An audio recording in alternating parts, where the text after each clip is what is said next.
Not 100, not 200, not 300, but 400. Yes, Lake Hickory Scuba Center Incorporated has conducted more than 400 dives in the last 11 months because of Hurricane Helene. Anywhere from victim recovery to car recovery or vehicle recovery to vessel recovery, sunken boats. We've swam through homes. We have helped repair bridges. We did underwater surveys for the state. You name it, we have done it. And if you average that out, that is roughly 36 dives per month that we have made just on relief efforts from Hurricane Helene. And we're nowhere near done. Even today, I'm headed up to do a survey dive from a dock that has been damaged during the hurricane. So I'm going to take you guys along with me. I'm going to show you how we do this survey. And then at the end of this video, I'm going to talk a little bit about how you can get involved to help out your local community as well.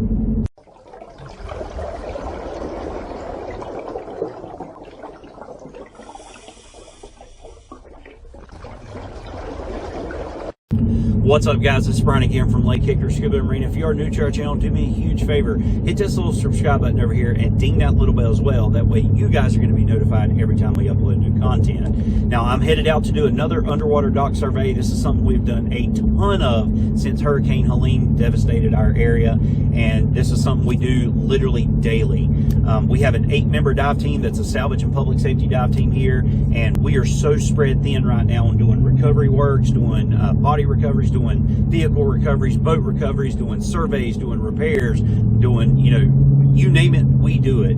And so we're headed out to do this. Well, I'm headed out to do this. As you can see, there's nobody else in the truck with me right now because we are so spread thin. I've actually got 2 jobs to go do today. You're only going to see one in this video, then I'll be making another video on the other one. But the other video, I've actually got to go out and recover a lost firearm. So that should be a pretty cool video as well. But definitely stay with me today. I'm going to take you around and show you how we do an underwater dock survey. Alright guys, so we're going to go ahead and jump right in on this dive. A couple things to talk about really quick. Anytime you do an entry from a dock source like this, please make sure you're doing the appropriate entry. Obviously in your open water class you learn giant strides, you learn rollbacks, you learn controlled seated. We could have walked in from the shoreline, we could climb down the ladder there. Just make sure you're doing the appropriate entry, especially if you don't know how deep it is nor what hazards are below the surface. But I think I jumped in, it was about 8 foot here, so I felt pretty confident. And the water was clear enough I could see there wasn't no immediate hazard. But now that we're on the bottom, let's go ahead and see some of the hazards we come across. Here's a big 6x6 that we'll be getting out for the client. And basically what our job here is just to survey what's under the dock, move any and all hazards that we can get out of the way, or mark any hazards that are unable to be moved. Now I do want to make a quick note here as well. Notice what I just picked up. That is actually a bryozoan. Now it's a dead bryozoan. It's no longer alive, but it's a bryozoan. And to be able to see that this many months after the hurricane is a great thing. If you're not familiar with a bryozoan, they are a species, or an underwater species if you will, that lets us know that we've got a very healthy ecosystem. So that's really cool to see that. That lets us know that we've got really good water quality. Now here is a stump that I come across that unfortunately I'm not going to be able to move because it's still, the roots of the stump are still down in the ground. But I am going to make a note of it, and I'm also going to make a note of how the depth there. It's 12 foot to the top of it, so I need to let the homeowner there know that, so that their kids and their grandkids are not jumping in at that end of the dock. So I will be making a note of that. Here's another large tree that we'll be removing here shortly as well. I'm just going to do an initial sweep to begin with, see what all I've got to deal with, and then I'll go back and start cleaning up some of the debris there. But anytime we do a dock survey like this, a couple things that we do: any debris that is, say, 14 foot and less, we kind of go ahead and remove it. Either we drag it into deeper water, or we'll remove it out of the waterway altogether.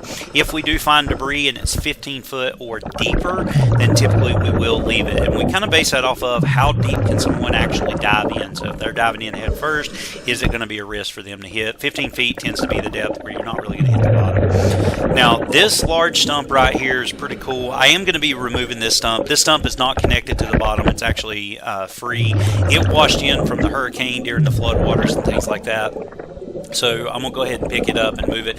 And just, give a shout out to Archimedes' principle here. This is my favorite physics law, of course, is Archimedes' principle, because it basically gives us superhuman strength underwater. Yes, we're able to lift things that are much heavier that we wouldn't normally be able to lift simply by being underwater.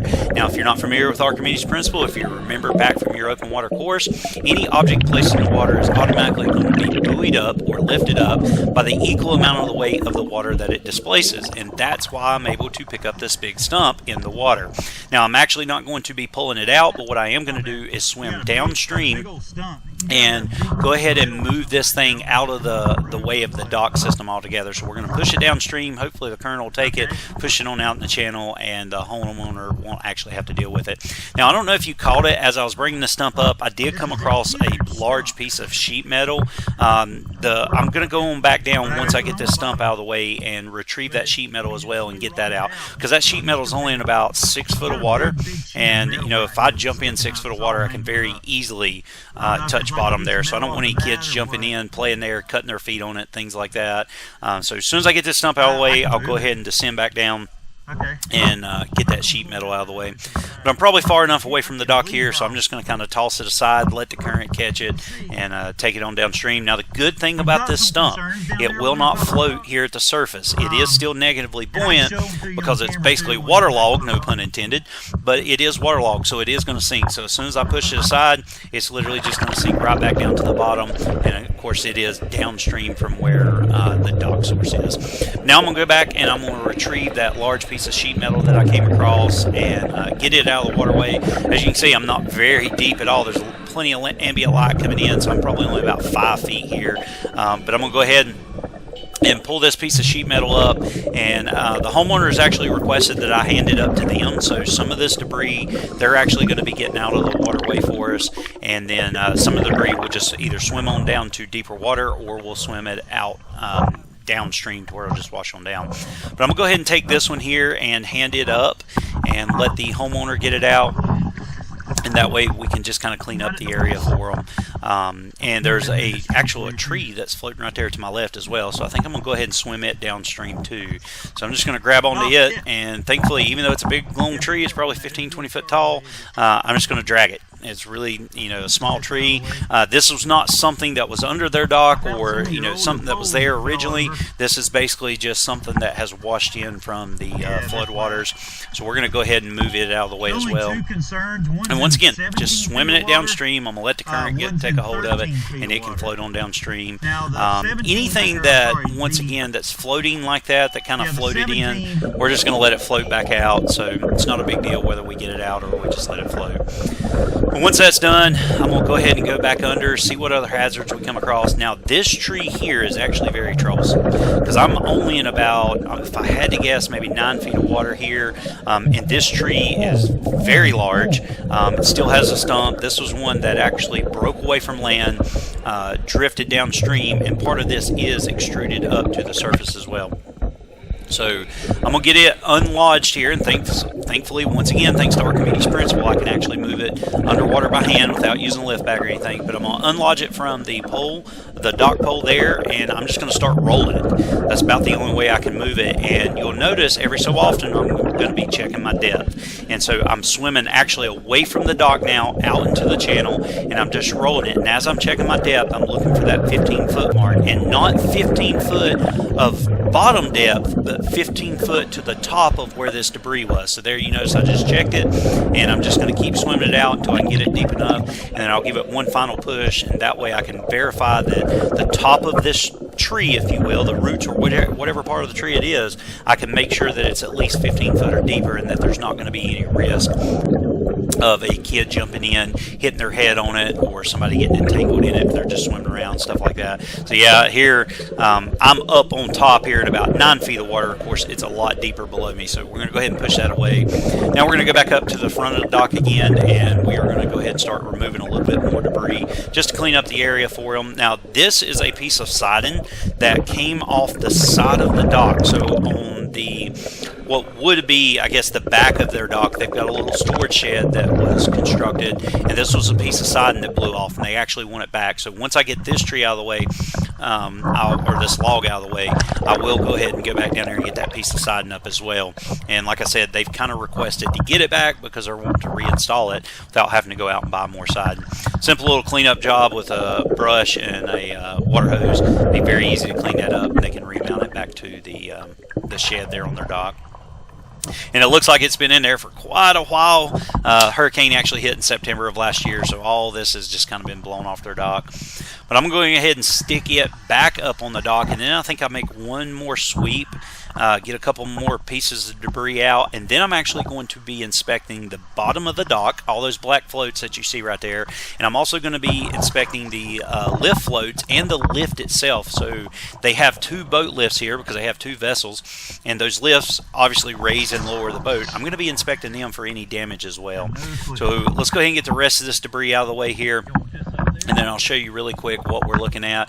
And one of the things that I want you to remember, a lot of times when we inspect lifts and floats and things like that, there are things that we come across that the average person would say, oh my God, there's a hole in it or it's damaged, and it's actually the way it's designed. So when I go to inspect these, I'll kind of explain what that is.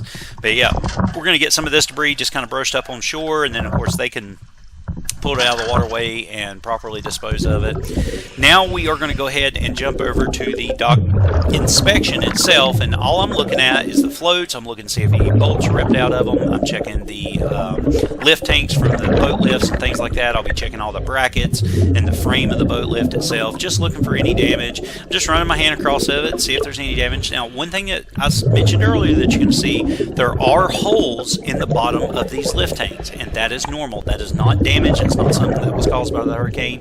These are holes. By design, that's what it is. You pump air into it so that you don't overinflate it. It's an overflow. Or when you go to let the air out, it's basically where the air is coming out at, so it allows it to fill up with water, and that way the lift will actually lower down in the water. So now that we've finished all that, I do want to give a huge shout out to this homeowner, because if you notice where I'm at, I'm probably about 60 to 70 feet up above the water itself right now, and they are going to give me a ride back to my truck. And just to show you guys the conditions that we work in a lot of times, I know I've showed the stairs and stuff we've had to climb before, but when I get to the top of the hill, I want you to notice how high above the water I am. And there are a set of stairs that I could have walked down, but I'm probably about 150 feet to the surface of the water to where my vehicle is. And without this side-by-side, because I couldn't have got my truck down this hill, without my side-by-side, I would have had to climb a set of stairs, walk up a roadway, and another set of stairs that you see there on the right that leads to the homeowner's house. So the stairs that you're seeing on the left, that's about 150 foot down to the water, and then the stairs that's right across, that leads up to the homeowners. Now, out of respect for the homeowners, I'm not going to show you their property. I just want to give a huge shout out to them for giving me a ride here so that I didn't have to walk with all that heavy dive gear. Here you go, guys. That's how we do a dock survey. Basically, we just swim around, we look for any hazards, we move any hazards that we can, or bring it up to the surface to get rid of it, especially if it's, trash and litter and stuff like that. Of course, we check up underneath the docks, we check the overall system, how are the poles, we check the boat lifts, things of that sort. We document all that for the clients. And then, of course, anything that client wants brought out of the water, we do it as well. And as you can see in the video, there's other hazards that we have to be concerned with, such as, in this case, electricity. That dock was electrified. There were several times I got popped with it, even climbing up out of the ladder at the end, I got popped with it again. Those are just hazards you're going to have to deal with. It's something that, if you get into this line of work, it's something you should be made aware of. It's not something that really scares me. I wasn't worried about being electrocuted underwater, but that always is a possibility as well. So if you do want to get in this line of work, how do you do it? What do you do to get involved? Or how can you use your basic scuba certification to get involved in relief type diving and to help people out? Well, put your name out there. Go out, help clean up your local environment, get out on boats, collect trash, collect litter that's in the water. If you need to move stuff, move it. Help people clean up just debris and stuff that's around their dock. You don't even have to go under their dock. Just swim around it, clean up what's there. Take a search and recovery class. It's going to teach you lift theory. In the case of this particular dock, I was able to move the big trees and stuff like that, but if you can't, you got to use a lift bag. You want to make sure that you're safe, and you want to make sure that you use it in the proper manner. So take continuing education classes to help you as well. And then of course you can get into the public safety field. You take training for that, or even become a commercial diver or an underwater welder, whatever it is, and you can use your talents to help others as well. So don't be afraid to get out there and help people like that. But that's going to do it for today's video. I've got one more that I'm going to be shooting for you guys today. I'm going to go out and retrieve a firearm that's lost in the water. So I'm hopefully going to take you guys along with that, and then teach you how we do that as well. But that's going to be it for today. If you got any questions, comments, or concerns, drop me a comment down below and we'll discuss. But until our next video, take care, God bless, and I'll see you in the next video.